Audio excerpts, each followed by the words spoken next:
of fraud like you've never seen. Oh, what a night. We verify the president's debate claims about voter fraud and whether your ballot will be safe. I thought that it was embarrassing for the country the way the president acted. Russ Mitchell goes one-on-one with the former vice president as he hops on a train with Joe Biden to get his take on last night's debate debacle, possible rules changes, and whether or not he has any regrets. Hits, misses, and hope for the future. We talked to 4 Case Western students about their biggest takeaways from last night's political showdown. Judge on the first pitch. Routed by the Yankees. Jimmy Donovan is here with what the Indians must do for a wild card win tonight. What's new starts now. And now, live from WKYC Studios, this is What's New.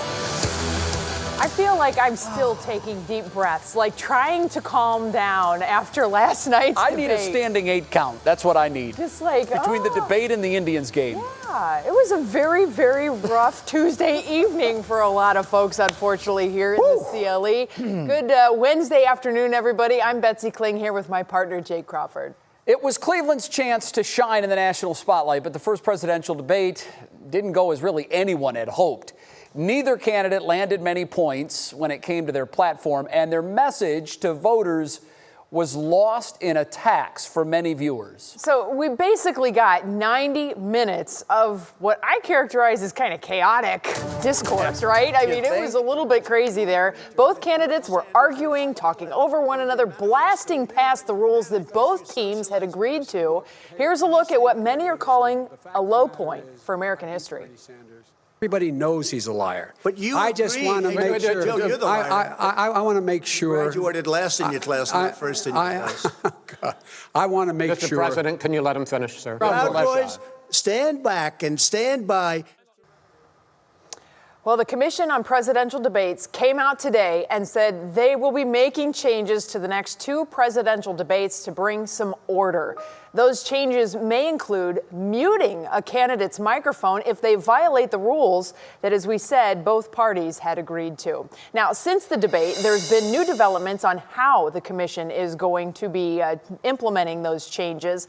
And as far as that goes, well, it's an interesting one because, of course, Round 2 is coming up. We're still healing from round 1. So on the day after the debate, you kind of wonder what the candidates are thinking, too. Well, our Russ Mitchell got a front row seat, a one-on-one interview with Vice President and now Democratic presidential candidate Joe Biden.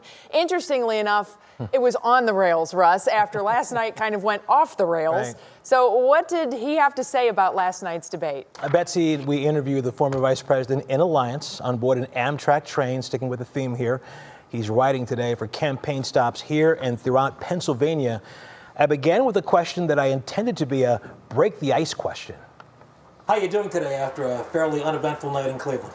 Well, I'll tell you what, it wasn't eventful in terms of shedding any light on any issues. The president sure didn't want to talk about anything having to do with COVID or having to do with the election or having to do with dealing with people's jobs. Well, let me ask you this. If you were to grade yourself, A through F, how you did, what grade would you give? Well, I don't grade myself, but I felt very good about my performance and what I did because what I tried to do, as you noticed, was talk to the American people, look in the camera and tell them what I was going to do. If you notice, the president did everything he could to distract from having to talk about the issues. He didn't talk about COVID. He didn't talk about his failures there. He didn't talk about the willingness. He made it clear he wouldn't accept the outcome of an election. He told white supremacists to the Proud Boys, stand down but stand by. I mean, he sent all these dog whistles and all the, you know, it made me realize the reason I announced for president to begin with was I said we're in the battle for the soul of the nation. And last night was a perfect example. We will hear more from the former vice president at 6 o'clock. Now, I asked him what was going through his mind and what became a heated moment when President Trump went after his son Hunter. And Betsy, I don't know if you remember that moment, but the split screen shows Joe Biden giving the president a glare. And you don't know what's going to happen next. But I asked him, you know, what were you thinking about as you were hearing those words from the president? It was a poignant moment for sure. And Russ, you've been at it since 6 o'clock this morning. You were on the morning show too. So thank you so much for your dedication to the story and seeing it through. Hopefully we all can kind of relax after a bit and keep moving forward. Let's hope so. Hope it goes better next time. We'll see. We got 2 more, so we'll see how it goes. That's for true. sure. Well, on the other side of things, today President Trump spoke to reporters at the White House, and he said that he thinks the debate went well and that he hit on what people want, law and order. During the debate, you may remember the president was asked to denounce white supremacy groups, which he sidestepped by saying they need to stand back and stand down. The comment was picked up by the far-right extremist organization known as the Proud Boys. He called them out, and that set off a storm on social media. Well, today the president was pressed on that comment. Again, I don't know who Proud Boys are, but whoever they are, they have to stand down, let law enforcement do their work. And when a reporter asked President Trump again today if he denounces white supremacy, Mr. Trump said he's always denounced any form of it. Now on to your feet at 5. I'm not here to call out his lies. Everybody knows he's a liar. But you I just agree. want to make sure. Joe, you're the liar. I want to make sure. Graduated last in your class, not first in your class.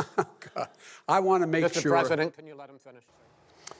It was a night of bickering, attacking, and talking over one another between President Trump and Joe Biden. And it's what mostly everyone is talking about today.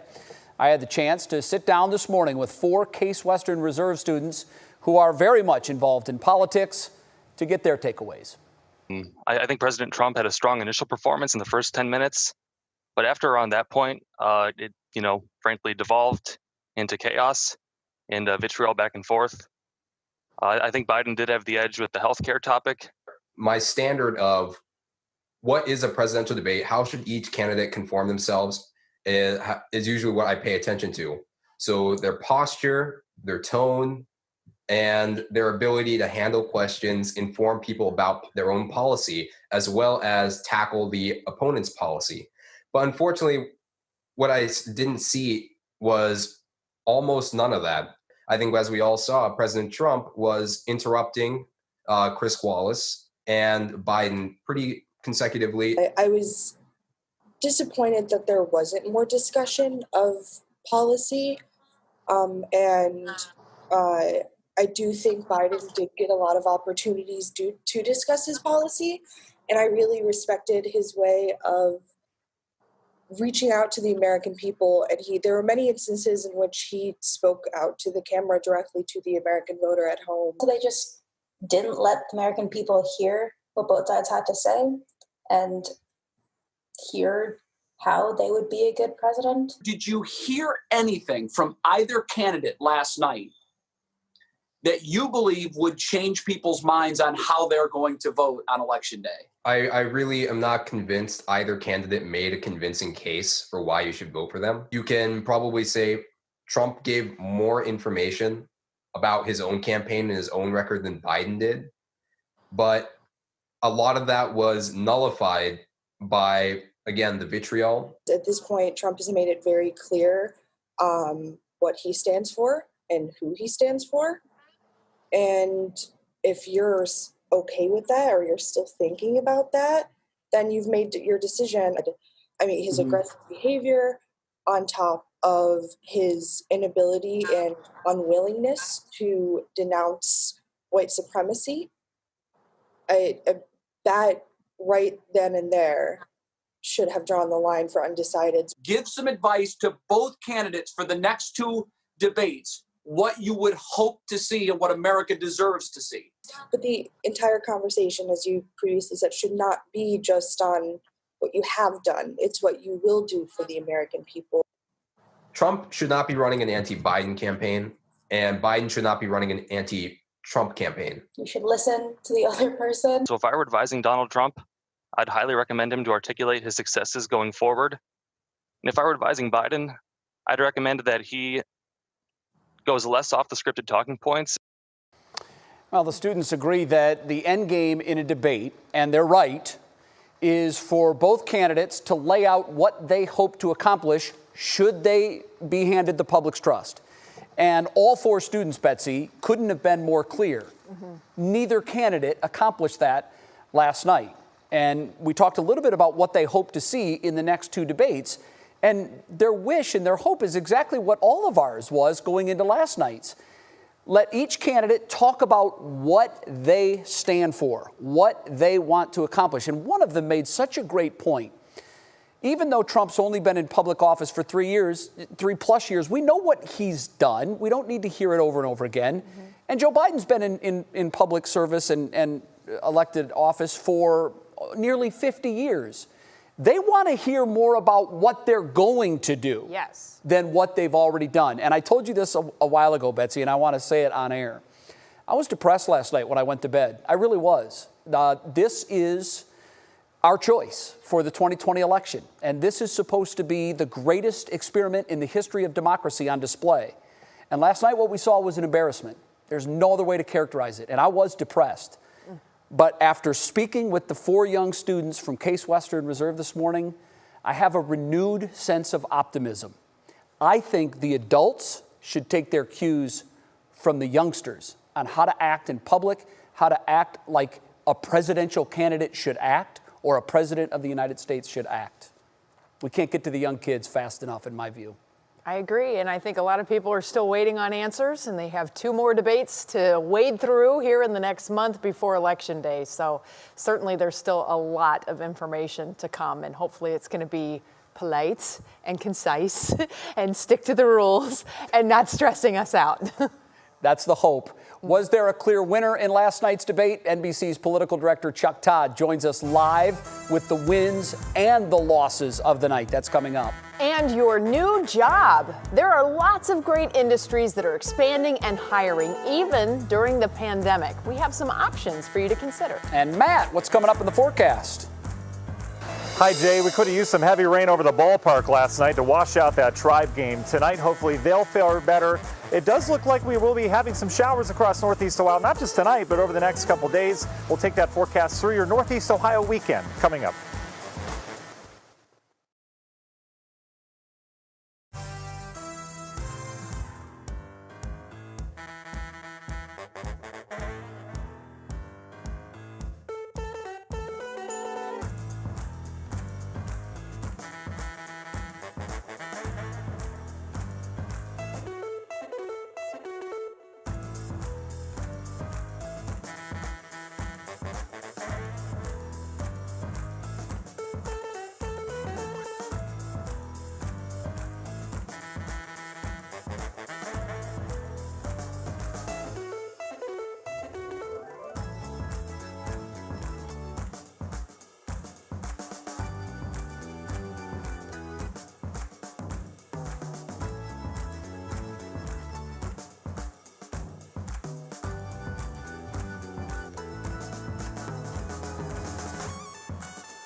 Seem to be these extremist groups that show some support for him.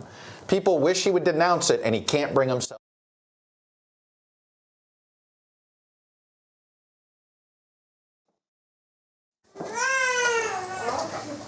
Yeah, I got you out. You got me okay? Okay.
It is time for our segment, Your New Job. The latest jobs report is a mixed bag. Initial claims for the week ending September 19th, up 4% to 870,000.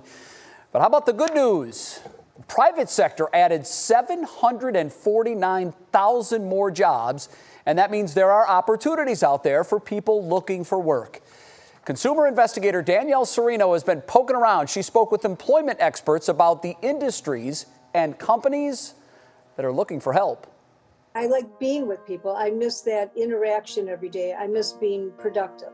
But like many, Bonnie found herself jobless. For the last 3 years, she was at a local synagogue where she did just about everything. Before that, she worked in a medical office for 30 years. But after sending loads of resumes, interviewing, and networking for 4 months, she lost her mojo. I'm trying to right now take a step back because I was frustrating myself so much. But she doesn't have to be. There are actually many industries that are hiring, according to Team NEO's Aligning Opportunities report. They include IT, driving vans and trucks, manufacturing, healthcare, marketing.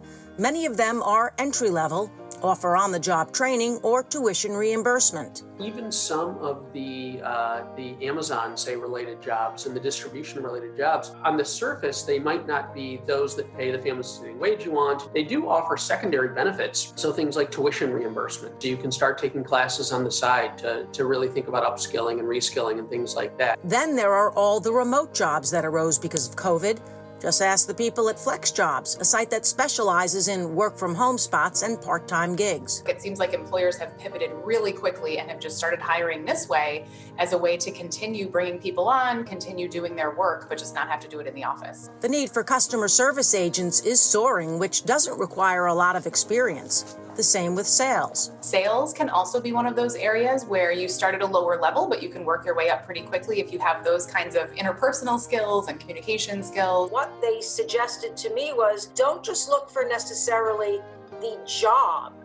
Put out your skills, because even if maybe you've never done that job before, they may be looking for somebody who has your skill set. A strategy that may help Bonnie get her groove back. So I want to use the skills I have. I want to get to work. Again, it's not just about the income. It's about production and going somewhere to help somebody out. In addition to the industries where there are jobs, I put a list of local companies that are hiring. They're on my Facebook and Twitter page, and I'll update them as jobs come up. I'm Danielle Serino. Back to you. Alrighty, well, you know, a lot of folks are doing some jobs around the house at the same time, getting outside, trying to start to rake the leaves. The acorns are falling. We've got rain coming down. It really starts to feel like fall out there when you step outside, Matt. Yeah, Betsy, you're absolutely right. I think this is the change that we were all kind of waiting for. We didn't necessarily want it because it was so beautiful outside over the last 2 weeks, but this is a change that's got everyone kind of in that nesting mode, at least in our house, and I'm sure other people as well. Hey, your word, Matt, is fitting for both of our big stories going on here in Cleveland, the debate and the Indians. Your weather word is concern. Great. Yeah, that's very fitting. I don't know where you get these words, Jay, if you have an almanac or a dictionary or something, but they are always just so on point. So I appreciate that. All right, we'll fit that into the forecast. And I think everyone's just wondering, you know, what's the deal with this rain? Is it going to last all night? How many more days are we going to have with these scattered showers?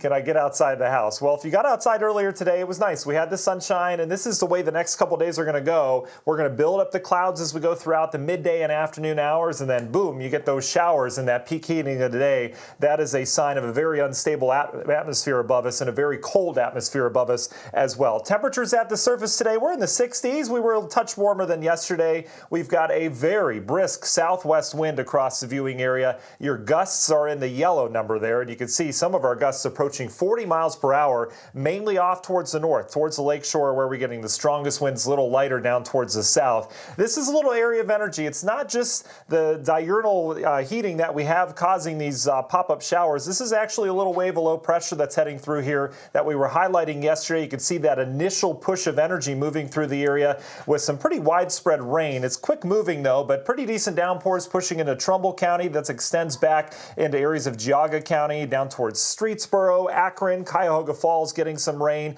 back towards the Richland area and eventually down towards areas of Mansfield.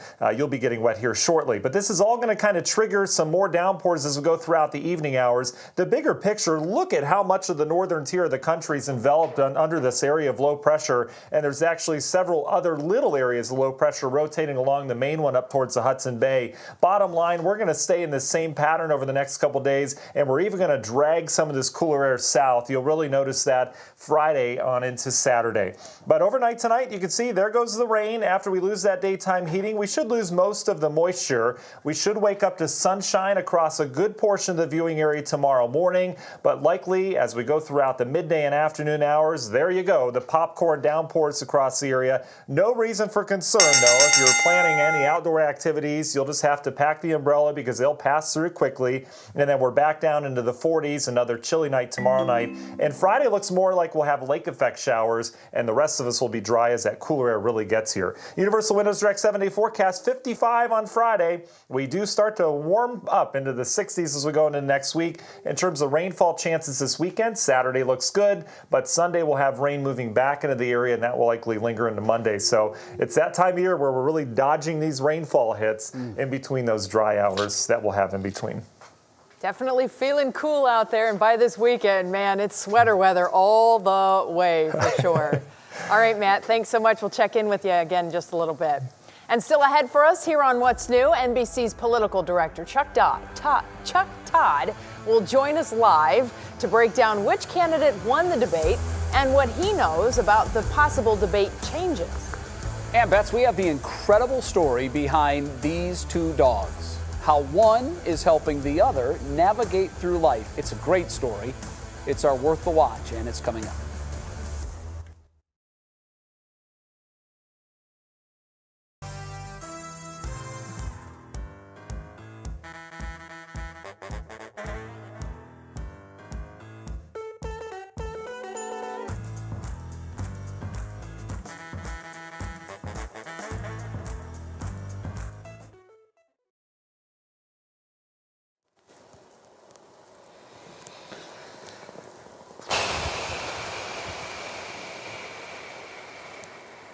I got you, Cleveland.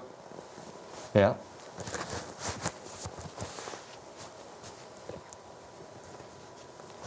One, two, three, Chuck Todd. 1, 2, 3, Chuck Todd level.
When you answer that because question, the question you want to put a lot of the new question Supreme is Court justice, the radical question, left. Will you shut up, man?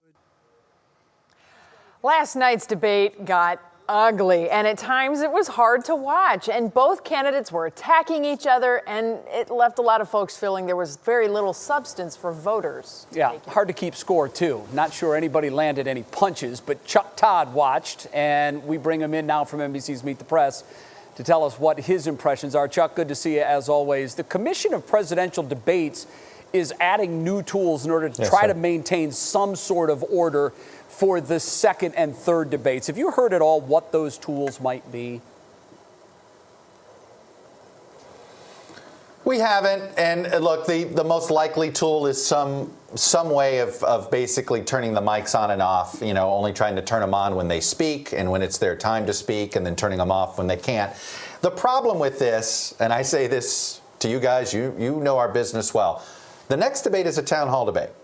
Well, the town hall debate has 3 people just walking around a lot, the 2 candidates and the moderator. So I can shut off the president's mic, but we all know how hot mics work, right? You're going to be able to hear that interruption or that bleed in Biden's mic or in the other moderator's mic. So I think it's sort of, I understand the motivation to try to come up with something. I just don't know what you come up with at the town hall format. I do think having real people asking the questions will make the candidates a little more hesitant to be nasty. But in the final debate, I guess you could do the mic system. I would say this, I don't think you should put that burden on the moderator. I think if you're going to go with a mics or on or off system, then have it across the board the same. So as soon as a question is addressed to you, turn the mic on. As soon as your time's up, mic goes off, period. That you do it as sort of evenly for each side. I guess you could try that. And it maybe for the final debate, that might be what they're thinking. Maybe we should do it by Zoom, and that way, you know, the moderator can just, mute. That's kind of the way it should be. Everybody's on screen at the same time. We could probably figure it out that way. All right. But then you would have all those. Go ahead. Okay. But you'd have all those awkward, what? Can I hear? Can you see me? You know, do we really want that in our debates used too? to it at this point, I think. We kind of still had that, and that was the one that was in person, certainly. All right, now with all the yelling and back and forth, did either candidate actually come out a winner last night, other than the jabs and barbs and dissing and whatnot? It's hard to say winner. I think America lost. I know that's a cliche to say, but I mean, I'm sorry. I'm just so disappointed in how poorly the whole thing went about. And it obviously is in the president's, it was the president's decision on how he decided to conduct himself. But if you're asking, you know, look, nothing has shaken this race from its current path, right? We've sort of been in this same spot in this race really since the start of the pandemic. We've had civil unrest, it barely moved the numbers. We had a Supreme Court opening, barely moved the numbers. We had 2 sets of convention, barely moved the numbers. So I think the likelihood of barely moving the numbers is probably the most likely result. But the fact that the president is the one having to answer questions about white supremacy today probably means Biden's the one benefiting today. Chuck, you'll have more insight on the presidential race coming up tonight on Nightly News with Lester Holt. Thank you so much. We appreciate it. I hope so. Well, I think we could all use a little something to make us smile after that debate last night. So today's Worth the Watch is so cute. It's dogs. According to the Daily Mail, this 11-year-old golden retriever lost his eyesight to glaucoma last year. Now, this little puppy here has taken on the role as his guide dog. In this video, Oko is waiting for Tao so he can lead him back to the house. Watch this, Bets. He's not sure where to go. Aww. And he's following his little buddy. That is so cool. I love it. The young ones can, you know, teach an old dog new tricks, right? Follow me. Yeah. So cute. You know what that brings to mind, Bets? Dogs are better than people. Still ahead on What's New. This is a live look at Progressive Field. The Cleveland Indians trying to erase what happened last night. It's possible, but boy, in a 3-game series, their back is up against it. Jimmy and I will discuss what happened last night and what might happen tonight. That's coming up. And powering through some heartbreak, Demi Lovato opens up a little bit about her breakup. And she has a new project that she's working on, so she's not really letting it hold her back. We have more on that straight ahead.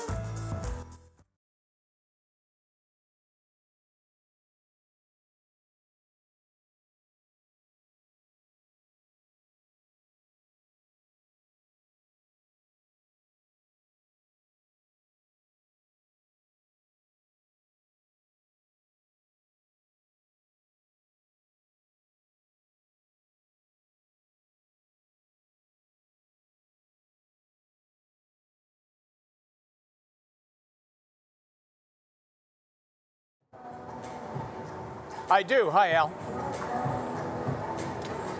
1, 2, 3, 4, 5. 1, 2, 3, 4, 5.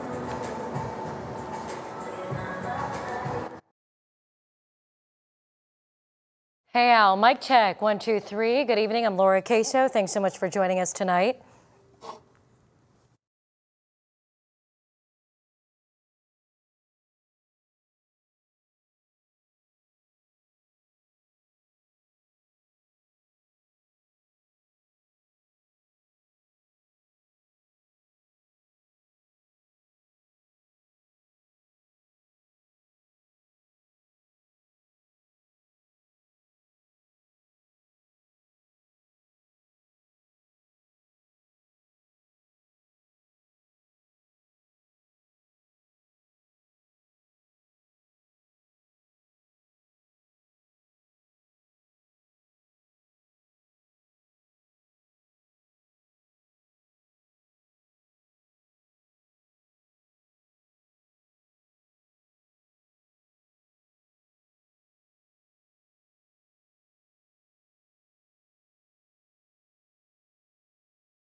And now, live from WKYC Studios, this is What's New. You know, the best part about today, Betsy, is that we're halfway to Friday. We had a little bit of sunshine. I know we're getting some rain now, but it was a beautiful morning. really chilly, but it was, the sun was out. It was beautiful. Right. Yeah, we're halfway to Friday. I hope your Wednesday's been a good one so far. Right. Jay Crawford, Betsy Kling, second half of What's New. All right, and the wind is kicked up. That's going to be a pretty big factor for tonight for the Tribe, back at Progressive Field, certainly. And I got to tell you, we really need some miracles to happen over there. Yeah, the sands in the hourglass, they're getting very few in number. We do that for the Browns. Yeah, true. The Indians are our top talker this half hour, and if you're wondering what took us so long, we've been trying to put it off as long as we possibly could. We've seen this movie before, haven't we? The Indians jump into the playoffs with all kinds of momentum. They throw a Cy Young winner on the bump for game number 1, and it's all erased before you can get to your seat. Fourth pitch last night. Shane Bieber absolutely tubed one to Aaron Judge, and just like that, it was 2-0, and the Sales were flat. Tribe loses 12-3. Jim Donovan is live at Progressive Field ahead of tonight's game 2. Jimmy, wow, you told us last night that the Indians had asked Shane Bieber to pitch more to contact to try to go deeper into the game. Well, he did that, and it didn't go well. No, it didn't. You can really make an argument that the game really was over 4 pitches into the game last night. Because the worst thing happened, that they fell behind against that Yankee offense, and that's exactly what happened. LeMahieu singled to lead the game off, and then right after that, Aaron Judge just hit a monster home run, and the Indians fell behind 2-0, a bad spot to be in against the New York Yankees. And Jay, I'll say this, if the Yankees are going to hit the way they did last night, the Indians aren't going to beat them, and nobody else is going to beat them either, because nobody can hit with this lineup if the lineup is clicking, and last night it clicked. It just kept coming at the Indians more and more. Imagine Bieber only lasted 4 2/3 innings. He gave up 9 hits, 7 runs in the game until they finally got him out of there. And the Indians then had to try and come back against Garrett Cole, and that wasn't going to happen. He was throwing 97, 98 all night long. But it's one game. Okay, that's fine. I understand that. But remember, this is a very, very short series, so they have to win tonight. At this level, there's going to be ups and downs all the time, and you may not have your best stuff on the mound or at the plate, or not feeling as good as you want. But you got to go out there and grind with what you got that day. And they got a good team. We got a really good team too. And like I said, we're just going to bounce back and keep being aggressive. So we wipe out the memory of last night. Get it out of your head. We start 0-0 tonight. Yankees go with Masahiro Tanaka. He is a superb postseason pitcher. He beat the Indians back in 2017 in a real big game at Yankee Stadium, and he's been very good the last couple of years for the Yankees in the postseason. He keeps the ball down all night long. The Indians are going to count on Carlos Carrasco to keep the ball inside the ballpark here tonight, because it wasn't just Judge. Others hit home runs as the ball was going all over this ballpark last night. That Yankee batting order was amazing. But I would say this, I mean, if there's any sign early that Carrasco doesn't have it, then they got to get to that bullpen, because it's really, you got to stay in the ball game tonight, and in the end, you have to win it to force a third and deciding game tomorrow. You know, Jay, 2 points. Number one, I think the Indians were shocked to see Bieber have that kind of a game, because he's been so dominant all year long. I mean, they never saw him struggle, and he really struggled last night. And then number two, and we talked about this last night, the top of that Indians order is so critical, and Lindor and Santana had bad nights. They have to have big nights tonight, and then hopefully tomorrow night to be able to stay with this Yankee offense. Yeah, Lindor's history in the postseason just continues to be bleak. Couple of numbers, Jimmy. One to make us feel bad, one to make us feel a little better. The Indians now have lost 7 straight playoff games, and they've been outscored in those 7 games 46-14. So that's bad. But how do you think Twins fans are feeling right about now? The Twins are eliminated again, and Jimmy, they have now lost 18 straight playoff games. Wow.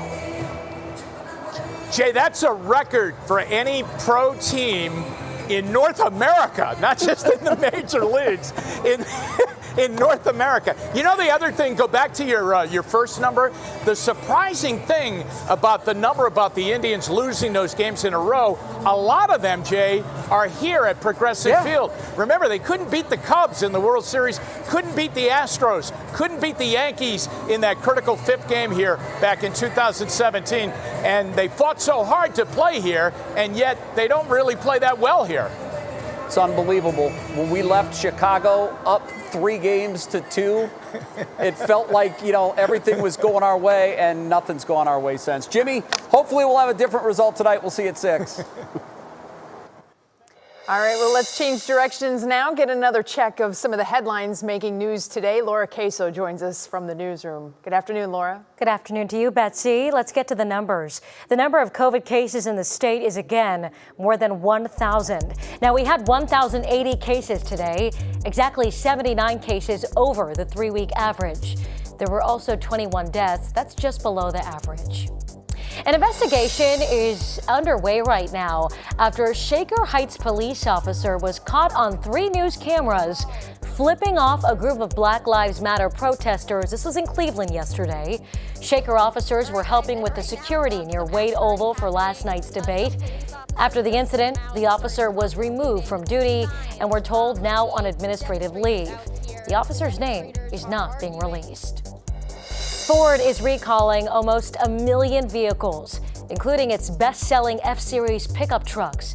The problem here, faulty backup cameras that can distort images or suddenly go dark on you. The recall covers most 2020 versions of the F-Series trucks, the Explorer, Mustang, Transit, Expedition, Escape, Ranger, also the Edge.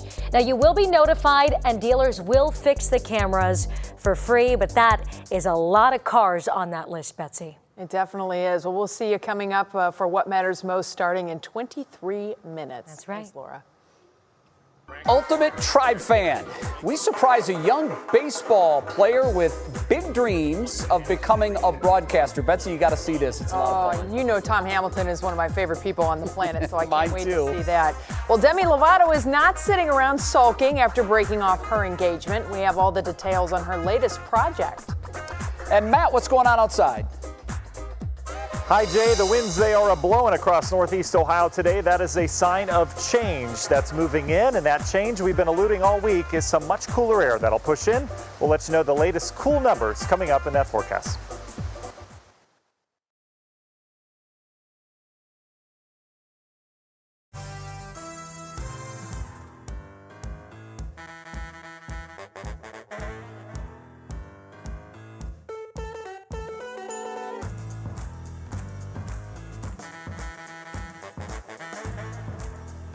center up here. Yeah, I got you, Al. I'm going to center up for you here.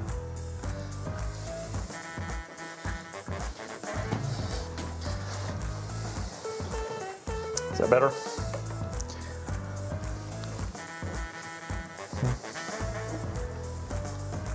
Okay, cool. Yep.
Well, October starts tomorrow. Here we go. Next month on the calendar in this chaos year of 2020. Wonder what this one's going to bring for us for sure. But it's actually going to feel a little bit more like November than the start of October. It's going to be a little chilly around here as we start that weekend. Yeah, we certainly are going to turn chilly, as you mentioned, Betsy. And I'll tell you what, this is such a beautiful time of the year. I know 2020 is not the year that people imagine, but think about where we live here in Northeast Ohio. We were just out driving last weekend, and I was just so proud of where we are, not just in terms of location and the people here, but the fall colors we get are among some of the best in the country. And we are getting into that time of year, folks. So, boy, it doesn't get much better than this. It really doesn't, even with the circumstances we have. So let's talk about the chilly air. As Betsy mentioned, we are below average. We average upper 60s this time of year. We're near 60 now. We've got a nice breeze. But I'll tell you what, this time of year and in the spring and winter time, that sun makes such a difference. You notice this morning we had cooler temperatures, but the sun was out. So it felt warmer, and now we've got mainly cloudy skies, although we are seeing clearing on the backside. And it feels cooler outside. The winds continue to gust. They're sustained 20 to 30 miles per hour. We've had gusts to 40 at times. Pretty vigorous area of low pressure kind of working through. And it has spread some showers. There's an initial band of rain that's pushing out of Ashtabula County. It's now stretching from Akron along 76 out towards Portage County, also down towards Mansfield, and another area of heavier rain out over the lake towards the islands right now. But this will pass through, and then eventually we'll deal with perhaps another round this evening of just these passing downpours, and then we'll have dry hours in between. But this is all on the southern fringe of a very, very large area low pressure. I measured this baby. This is over 2,500 miles wide, stretching from Nova Scotia back towards areas of Alberta, Canada. Yeah, you know that Alberta term from the Alberta Clippers we get this time of year. And along this giant area of low pressure, you get these little ripples of low pressure that help to kind of upstart and kick up the atmosphere. And that's what we're going to be dealing with. We also have the cooler air, as we've been highlighting really over the last week and a half. So we've seen this cool air mass coming. So tonight it'll be cool and breezy. The wind will subside a little bit. We should deal with some some moon and clouds there. It does look like at 7 o'clock, though, our model indicating no weather will happen whatsoever. So it looks like Mother Nature gets an hour off there. But your National Design Mart hour hour-by-hour forecast. You can see that secondary band heads through. We'll go partly cloudy tonight. Some isolated lake effect showers out in Lake Geauga, Ashtabula County. That's how we'll start our Thursday with some sunshine for the rest of us, but that sun will heat up that ground, and boy, will that cause things to bubble up in the afternoon. Do expect some downpours. Would not be surprised if we saw maybe a little bit of hail or grapple mixed in with some of that. More likely on the hail side. We're not quite cool enough aloft. Friday would be the day where we get some lake effect showers along mainly the coastal areas near the lake, and then it's just going to be cooler on Friday as we're back into the 50s. The bigger trend, though, we've got that big old dip in the jet stream right now, but look what happens next week. It starts to flatten out, become a little bit more zonal. So if you do miss the warmer weather, you don't have to wait too long. Universal Windows Direct 7-day forecast, keeping those scattered showers through Friday. Saturday looks pretty good, albeit cool, and then more rain moves in here Sunday night, Monday, before we start a gradual warming trend on into next week. Betsy? All right, Matt, thank you so much. Can't wait to get the hot cocoa out. I think that's my big thing now. All right, we'll talk to you again coming up at 7 o'clock for Front Row, Matt. Thank you. Well, it is time, everybody. There it is, the music that means it's time for your pop break. Here's Laura Queso with today's top celebrity news. Singer Demi Lovato has released a new song following the news of her broken engagement to actor Max Eric. Lovato teased on Twitter last night that she would be giving the world music and delivered on that promise this morning with a heart-wrenching and beautiful song called Still Have Me. I don't have much, but at least I still have me. I still have me. Demi says in the song that she's hurting at the moment, but she is moving forward and will recover. Stay strong, Demi. Yo! What was that? What was that? Was that a debate? What did we... I am so... What was that? Meanwhile, late night hosts took on the confusing presidential debate that happened last night, and of course, perfectly expressed how we are all feeling right now. Forget fact-checking this debate. We couldn't even do any sentence finding. I'd call it a nightmare, but at least during a nightmare, you get some sleep. One thing's for sure, no matter which way you're voting, we were all a little lost last night. Isn't that the truth, though? And the funny thing is, you know, one of my first thoughts is when things really started to get crazy during the debate last night is, here comes SNL. The writers for SNL, their pencils were just going bonkers last night, smoking because of all the content they have. But, you know, they kind of spoof these political back and forth, you know, these opportunities for them, or everybody else is like, ugh. So, I don't know. I don't even know that I just used a sentence. I'm still that shocked as to what's going on. All right, anywho, let's move on, shall we? Ultimate Tribe Fan coming up. Well, we help a young baseball player live his dream of getting behind a microphone. And what a career looking back at a radio icon as he gives his final goodbye to all listeners. Gotta hear this.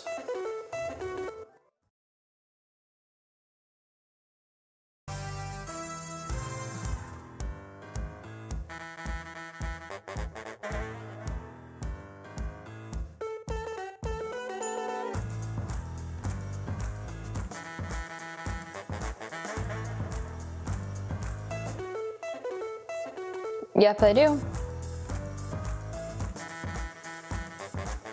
Okay.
know we haven't checked in with Stephanie Haney to see what's been clicking in Cleveland today, so let's bring her in now. Hi, Stephanie. How you doing this afternoon?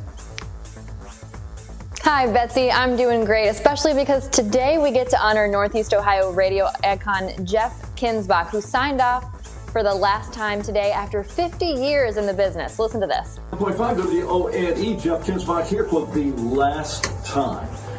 You know, I can't say thank you enough to so many people. There are so many people, and people make the difference in your life.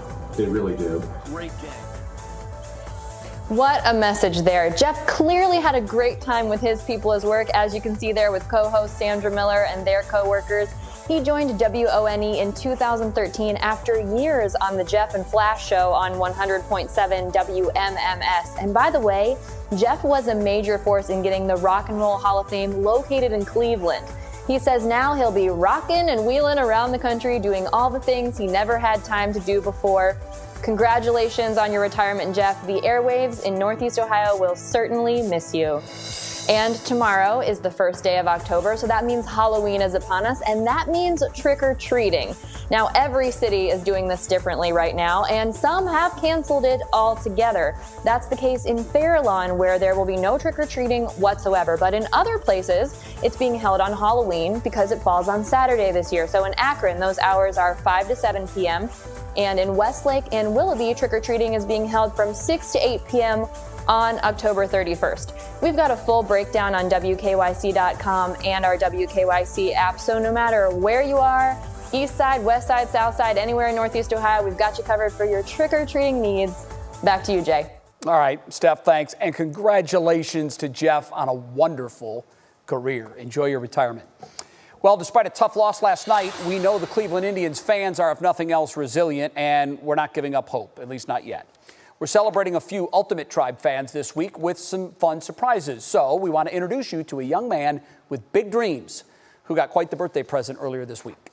Will Fletcher has already packed a lot of baseball knowledge into his young life. Bo Naylor, I think he's really good at a lot of things, and he's young, and I think he's going to be like a better player as he's going to progress through the season. He actually reminds me a lot of myself when I was a kid. I always loved baseball, and every time when I went to preschool, I'd have an Indians jersey and baseball pants on. You know, that sounds a lot like me, Will, when I was your age. It's obvious Will is passionate about the sport. He plays on 2 teams and is a diehard Indians fan. Are you allowed to stay up and watch, or do you have to kind of sneak a radio into bed like I used to? So what I do is I have like this thing called an Amazon Alexa, and like right. You can like say, Alexa, play the Cleveland Indians, and it'll do that. And so it'll... No, Alexa, stop. And like when I get older, I want to play for the Indians, and then like announce for the Indians when I retire. Will turned 11 years old on Monday, and we had quite the birthday gift in store for him. Hey, I've got a surprise for you. Someone wants to say happy birthday to you. Is that okay? Yeah, that's fine. Oh my. A surprise Zoom call with legendary Cleveland Indians play-by-play announcer Tom Hamilton. Hey, buddy, how you doing? Will didn't miss a beat. Yeah, how do you think they're going to do in the long run in the playoffs? Because everyone's healthy, I wouldn't be surprised if we played a long time in October. But I just think this year with that best-of-3 series that we've never had before, I think you're going to see a lot of crazy things happen. I think it's going to be fun, and I'm really looking forward. Hammy even offered him some advice for his aspiring broadcasting career. Practice, practice, practice. Just like you would baseball, same thing with broadcasting. You can practice doing games. You know, I've said it again and again to my own kids. You're the one that has a dream, so you follow your dream. Hey, Tom, thank you very much. I'm honored. And Will, when we get done with this crazy world, we'll get you up here in the booth. How's that? Wow. That sounds amazing. That'll be fun. And one last surprise for this lucky fan, tickets to a 2021 game. You know what? Tom Hamilton's a man of his word. If he said that he'll get you up in that booth, I believe him. I'm sure he'll make that happen, and you'll enjoy it, and it's something that you'll never forget. Really, really cool. Will is one of those rare kids who is just an adult. You can have an adult conversation with this guy. He knows the Indians lineup inside and out. It was funny. Hammy told Will that maybe they'll lock Rosie, his play-by-play partner for radio broadcasts, in the closet, and they'll put Will in front of the microphone. And I'm telling you, Betsy, if they did, the kid wouldn't miss a beat. He just terrific. Great fan. Congratulations, Will. Love your baseball knowledge. No problem. Well, hopefully tonight when he does his practice, it'll be for good things happening for our tribe because they got to win tonight. Yeah, they need it big. Still ahead, these cute dogs went from rags to riches, and one of them is the winner of a pretty cool contest. And then tonight on What Matters Most at 6, Russ Mitchell's one-on-one interview with Vice President Joe Biden. He talks about last night's debate and how he's feeling about the next debate. We also want to make it clear we did reach out to the Trump campaign to request a post-debate interview. We have not heard back. We'll be right back.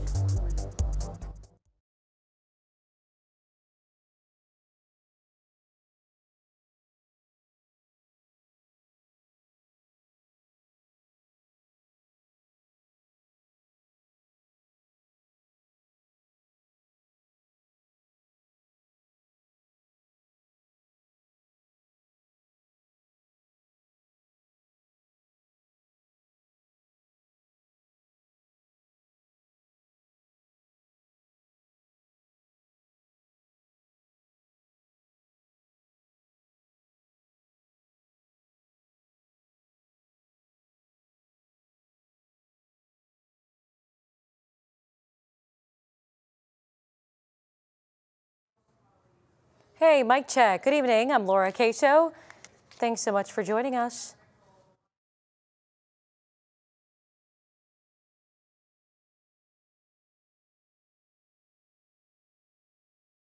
Testing 1, 2, 3, 4. Hello, hello, hello. Good evening. I'm Laura Queso, and I'm Russ Mitchell. Vice President Joe Biden tonight tells 3 News.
We wrap it up with today's Show Us Something Good. Pretty cute dogs. Meet Lamb Chop. She's the winner of People's World's Cutest Rescue Dog Contest. The first 6 years of her life were spent in a puppy mill. But she's now in a loving home in Wisconsin. And we love showing you these dogs so much that we want to show you the 2 runner-ups. Oh, my word. Meet Luna, a former stray, now has a loving home in Mississippi and loves to play ball. Cutie. And this once abandoned dog now lives in New York City. Diana navigates the streets in her wheelchair. Aww. Always think about saving a stray when you think about adding a dog to your family. They actually show gratitude. It's amazing. They do. It's almost like they know their situation. Yep. They make great pets. We're out of time. We're back tomorrow at 5. We hope you join us then. What Matters Most with Russ and Laura starts right now. Now at 6, the day after. This election isn't about my family or his. It's about your family. It's about the family of the American people. Following last night's contentious debate, I ride along with Joe Biden on his train tour to talk about his performance and where the campaign goes from here. Also, checking the facts. This is going to be a fraud like you've never seen. We're verifying the president's claims about mail-in voter fraud. Plus, You want to call him, what do you want to call him? Give me a name. Give me a White name. Go supremacist. ahead.